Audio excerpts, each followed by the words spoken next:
Hello everyone, आज चाहिँ म एसियन इन्फ्रास्ट्रक्चर इन्भेस्टमेन्ट ब्याङ्कको 50वटा एमसिक्यूहरू लिएर आएको छु। यो चाहिँ सङ्गठित संस्थाहरूको लागि चाहिँ एकदम महत्त्वपूर्ण रहेको छ। हो फेरेर साथ दिनुहुन्छ। क्वेसन नम्बर 1 रहेको छ, एसियन इन्फ्रास्ट्रक्चर इन्भेस्टमेन्ट ब्याङ्क एआइआइबी कहिले स्थापना भएको हो? यो चाहिँ स्थापना 2016 जनवरी 13 भएको हो। यसको चाहिँ पहिला यो चाहिँ कार्यक्रम सुरु भएको चाहिँ 2016 जनवरी 13 हो, तर औपचारिक रूपमा स्थापना चाहिँ 2014 जुन 24 भएको थियो। 2014 जुन 24। क्वेसन नम्बर 2 रहेको छ, एआइआइबीको मुख्यालय कहाँ छ? हेडक्वार्टर अफ एआइआइबी कहाँ छ भन्दा चाइनाको बेजिङमा छ, चिनको बेजिङमा। क्वेसन नम्बर 3 रहेको छ, एआइआइबीको मुख्य उद्देश्य के हो? एसियन इन्फ्रास्ट्रक्चर इन्भेस्टमेन्ट ब्याङ्कको मुख्य उद्देश्य के हो भन्दा आधारभूत संरचना र दिगो विकासमा लगानी। अप्सन नम्बर सी यसको सही एन्सर रहेको छ। क्वेसन नम्बर 4 रहेको छ, एसियन इन्फ्रास्ट्रक्चर इन्भेस्टमेन्ट ब्याङ्कको आधिकारिक भाषा कुन हो? यो चाहिँ इङ्ग्लिस हो, अङ्ग्रेजी। क्वेसन नम्बर 4 को एन्सर अप्सन नम्बर बी अङ्ग्रेजी। क्वेसन नम्बर 5 रहेको छ, एआइआइबीको पहिलो अध्यक्ष को थिए? यो चाहिँ जिन लिकुन चिनको थिए। जिन लिकुन चिनका। Option A. क्वेसन नम्बर 6 रहेको छ, एआइआइबीको सदस्य हाल कति छ? हाल यसको सदस्य 110वटा देशहरू रहेका छन्। क्वेसन नम्बर 7 रहेको छ, Asian infrastructure investment bank Asian infrastructure investment ब्याङ्कको प्रारम्भिक अधिकतम पुँजी कति थियो? 100 अर्ब अमेरिकी डलर थियो। Option number B. Question number 7 को answer option number B. Question number 8 भनेको एसियन इन्फ्रास्ट्रक्चर इन्भेस्टमेन्ट ब्याङ्कको ब्याङ्क कुन देशको पहलमा स्थापना गरेको थियो? चिनको पहलमा गरेको थियो। Option be. क्वेसन नम्बर 8 को एन्सर अप्सन बी चिन। Question number 9, Asian infrastructure investment bank मुख्यतया कुन क्षेत्रमा लगानी गर्छ भन्दा आधारभूत संरचनामा लगानी गर्छ। अप्सन बी यसको सही एन्सर रहेको छ। क्वेसन नम्बर 10, एआइआइबीको स्थायी बोर्ड अफ गभर्नर्स को हुन्छ? सदस्य राष्ट्रका वित्त मन्त्री वा प्रतिनिधि हुन्छ। Option B. यसको अङ्ग चाहिँ एआइआइबीको अङ्ग 2वटा हुन्छ। एउटा बोर्ड अफ गभर्नर हुन्छ, अर्को बोर्ड अफ डाइरेक्टर हुन्छ। अनि बोर्ड अफ गभर्नरको चाहिँ स्थायी बोर्ड अफ गभर्नर चाहिँ को हुन्छ भन्दाखेरि सदस्य राष्ट्रका वित्त मन्त्री वा प्रतिनिधि हुन्छ। अप्सन ए यसको एन्सर। 11 नम्बरको क्वेसनमा एआइआइबीको मतदान प्रणाली कुन आधारमा हुन्छ? सदस्य राष्ट्रहरूको पुँजी योगदानको आधारमा, जसको धेरै पुँजी छ त्यही चाहिँ अध्यक्षको पदमा नियुक्त हुन्छ। अप्सन बी यसको सही एन्सर रहेको छ। 12 नम्बरको क्वेसनमा नेपाल एआइआइबीको सदस्य कहिले बनेको थियो? नेपाल एआइआइबीको सदस्य 2016 बनेको थियो, 2016 अनि 30 नम्बरको क्वेसनमा एआइआइबीमा 30 नम्बरको क्वेसनमा एआइआइबीमा सबैभन्दा ठुलो सेयर धनी देश कुन हो? यो चाइना हो, चिन सबैभन्दा ठुलो धनी देश। Option be. 14 नम्बरको क्वेसन, एआइआइबीको सदस्यता पाउन कुन शर्त चाहिन्छ? एसियाली र गैर एसियाली दुवै देश सदस्य बन्न सक्छन्। यो चाहिँ 14 नम्बरको क्वेसनमा अप्सन बी यसको एन्सर रहेको छ। 15 नम्बरको क्वेसन, एआइआइबीको सञ्चालन संरचना कुन हो? राष्ट्रपति हुन्छ, बोर्ड अफ डाइरेक्टर्स हुन्छ अनि बोर्ड अफ गभर्नर्स हुन्छ। अप्सन ए यसको एन्सर रहेको छ। 16 नम्बरको क्वेसनमा एसियन इन्फ्रास्ट्रक्चर इन्भेस्टमेन्ट ब्याङ्कको आदर्श मोटो के हो? लिन, क्लिन एन्ड ग्रिन। मोटो भनेको लिन, clean and green. Option A. 17 नम्बरको क्वेसनमा एआइआइबीको पहिलो प्रोजेक्ट कुन देशमा स्वीकृति भएको थियो? भारतमा। पहिलो प्रोजेक्ट चाहिँ भारतमा स्वीकृति भएको थियो एआइआइबीको। Option A.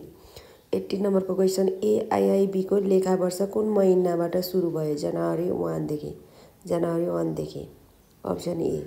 एआइआइबीको पुँजी संरचना पेड इन क्यापिटलको हिस्सा कति % छ? 10%। अप्सन ए यसको एन्सर रहेको छ। 20 नम्बरको क्वेसनमा एसियन इन्फ्रास्ट्रक्चर इन्भेस्टमेन्ट ब्याङ्कले कुन प्रकारको ऋण प्रदान गर्छ? दुवै ऋण र इक्विटीमा लगानी पनि गर्छ। अनुदान या सहुलियत ऋण सबै गर्छ। अप्सन सी यसको एन्सर रहेको छ। 21 नम्बरको क्वेसनमा एआइआइबीको संस्थापक सदस्य राष्ट्र कति थिए? 57 वटा थिए, 57 वटा। 22 नम्बरको क्वेसनमा एआइआइबीको सबैभन्दा ठुलो गैर क्षेत्रीय सेयरधनी देश कुन हो? फ्रान्स। गैर क्षेत्रीय सेयरधनी देश भनेको फ्रान्स हो।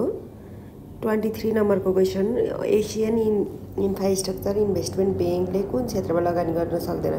दिगो ऊर्जा सक्छ, आधारभूत संरचना सक्छ, सैन्य वा हतियार सम्बन्धी परियोजना। एमा चाहिँ कसैले पनि सक्दैन। अप्सन सी रहेको छ यसको एन्सर। 24 नम्बरको क्वेसनमा एसियन इन्फ्रास्ट्रक्चर इन्भेस्टमेन्ट ब्याङ्कको भोटिङ पावर सबैभन्दा ठुलो हिस्सा कसकोमा छ? चीनसँग छ। सबैभन्दा ठुलो लगानी चीनसँग भएको कारणले भोटिङ पावर पनि चीनसँगै हुन्छ। 25 नम्बरको क्वेसनमा एआइआइबीको कार्यकारी निर्देशक कतिजना हुन्छ? 12 जना। 26 नम्बरको क्वेसन एआइआइबीको पहिलो प्रोजेक्ट भारतको कुन क्षेत्रमा भएको थियो? सडक पूर्वाधारमा। सबैभन्दा पहिलो प्रोजेक्ट भारतमा भएको थियो र कुन क्षेत्रमा भन्दा सडक पूर्वाधारमा भएको थियो। Option A. 26 नम्बरको क्वेसनको एन्सर अप्सन ए। 27 नम्बरमा एआइआइबीको स्थापना सन्धि आर्टिकल्स अफ एग्रिमेन्ट कहिले हस्ताक्षर भएको थियो? 2015मा भएको थियो। 2015मा 2014मा चाहिँ औपचारिक रूपमा स्थापना भयो, 2015मा हस्ताक्षर भयो, 2016मा कार्यक्रम सुरु भयो। 28 नम्बरको क्वेसन एआइआइबीको प्रारम्भिक समर्थन गर्ने मुलुक कतिवटा थिए? 22 वटा।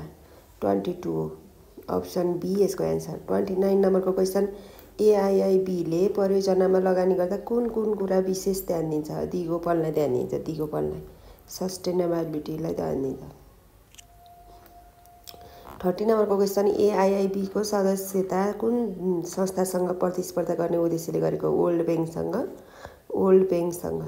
31 नम्बरको क्वेसनमा एसियन इन्फ्रास्ट्रक्चर इन्भेस्टमेन्ट ब्याङ्कले सदस्य मुलुकलाई दिने ऋण कुन मुद्रामा हुन्छ? अमेरिकी डलर। धेरैजसो अमेरिकी डलरमा हुन्छ। 32 नम्बरको क्वेसनमा एआइआइबीको नीति निर्माण गर्न उच्च निकाय कुन हो? बोर्ड अफ गभर्नर्स हो। बोर्ड अफ गभर्नर्सले नीति निर्माण गर्छ। 33 नम्बरको क्वेसनमा एआइआइबीको पर्यावरणीय नीति कुन कुरामा जोड दिन्छ? ग्रिन इनर्जीमा जोड दिन्छ। 34 नम्बरको क्वेसनमा एआइआइबीको कार्यप्रणाली कुन आधारमा हुन्छ? पारदर्शिताको आधारमा।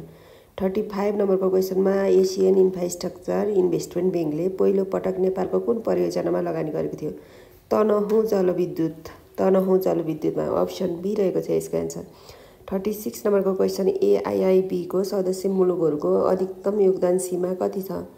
30% भन्दा बढी हुन सक्दैन। 30% भन्दा बढी कसैको पनि हुन सक्दैन। 37 नम्बरको क्वेसन एआइआइबीको प्रमुख प्रतिस्पर्धी संस्था कुन हो? एसियाली विकास ब्याङ्क एडिबी हो। 38 नम्बरको क्वेसन एआइआइबीको लोन प्रोजेक्ट प्रायः कुन अवधिसम्म हुन्छ? मध्यम र दीर्घकालीन। अप्सन बी रहेको छ यसको एन्सर। 39 नम्बरको क्वेसन एआइआइबीको पहिलो गैर एसियाली प्रोजेक्ट कुन देशमा भएको थियो? इजिप्टमा। पहिलो गैर एसियाली राष्ट्र चाहिँ फ्रान्स हो। अनि पहिलो गैर एसियाली प्रोजेक्ट चाहिँ कुन देशमा भन्दा इजिप्टमा भएको थियो। एसियन इन्फ्रास्ट्रक्चर इन्भेस्टमेन्ट ब्याङ्कको निर्णय प्रक्रियामा स्पेसियल मेजोरिटीका आधारमा कति % मत चाहिन्छ? 66% भोटिङ मत चाहिन्छ। एआइआइबीको गभर्नेन्समा कुन कुरा प्राथमिकता हुन्छ? इफिसियन्सी। 41 नम्बरको क्वेसनमा अप्सन ए एन्सर रहेको छ। 42 नम्बरको एआइआइबीको ऋण कुन प्रकारको परियोजनामा बढी दिन्छ? इनर्जी एन्ड ट्रान्सपोर्टको क्षेत्रमा चाहिँ बढी दिन्छ। एसियन इन्फ्रास्ट्रक्चर इन्भेस्टमेन्ट ब्याङ्कको ग्रिन प्रोजेक्ट अन्तर्गत के पर्छ? रिन्युएबल इनर्जी पर्छ। 44 नम्बरको क्वेसनमा एआइआइबीको सदस्यता कुन संस्थाबाट मान्यता प्राप्त छ? युएनबाट। अप्सन ए यसको एन्सर। 45 नम्बरको क्वेसनमा एआइआइबीको सदस्य मुलुकलाई योगदान कस्तो आधारमा निर्धारण हुन्छ? जिडिपी र आर्थिक क्षमताको आधारमा। 46 नम्बरको क्वेसन एआइआइबीको वित्तीय संरचना कुन प्रकारको छ? Multilateral development bank. Option A.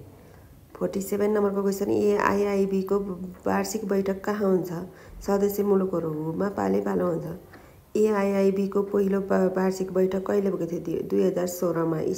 त्यही कार्यक्रम सुरु गर्ने वर्षमै भएको थियो, 2016मा। 49 नम्बरको क्वेसन एआइआइबीको सदस्य मुलुकमा सबैभन्दा ठुलो योगदानकर्ता देश कुन हो? चाइना हो। अनि 50 नम्बरको क्वेसन एआइआइबीको उद्देश्य अनुसार एसियाली मुलुकहरूको विकास कुन कुरामा आधारित छ? आधारभूत संरचना र क्षेत्रीय सहकारी।